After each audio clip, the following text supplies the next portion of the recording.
اسرائیل کا واقعہ ہے کہ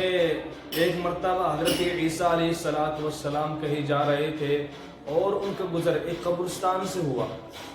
قبرستان سے ہوا تو دیکھا ایک قبر والے پر عذاب ہو رہا ہے،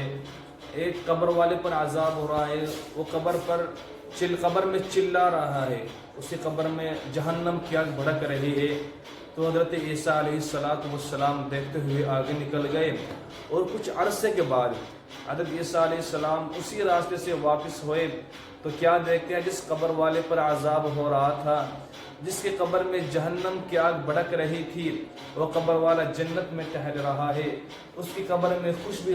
پھیلی ہوئی ہے۔ تو حضرت عیسیٰ علیہ السلام دیکھ کر حیران رہ گئے اور فرمایا، باری تعالیٰ،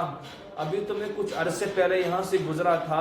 تو دیکھا تھا کہ اسی قبر میں عذاب ہو رہا تھا، یہ قبر والا جہنم کی آگ میں جل رہا تھا، اور اب کچھ عرصے کے بعد واپسی آتا ہوں اسی راستے سے تو دیکھتا ہوں کہ قبر والا جنت میں ٹہل رہا ہے، اس کی قبر میں خوشبو پھیلی ہوئی ہے، کیا ماجرا ہے؟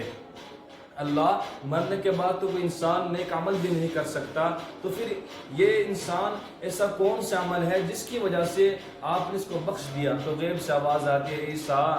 جب سے انسان مرا ہے عذاب میں مبتلا ہے، جب سے اس انسان کا انتقال ہوا ہے عذاب میں مبتلا ہے، لیکن جب اس کا انتقال ہوا تھا اس کی بیوی حاملہ تھی، اور اس کے انتقال کے بعد اس کے یہاں بچہ پیدا ہوا، اور اس نے اپنے بچے کو،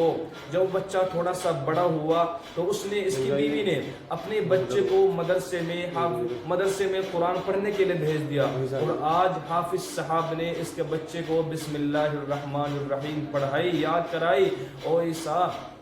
اللہ فرماتا ہے، عیسیٰ، جس باپ کا بچہ میرا نام لے، صبح و شام میرا نام لے، میری رحمت اس کے باپ کو عذاب دینے کو گوارا نہیں کرتی۔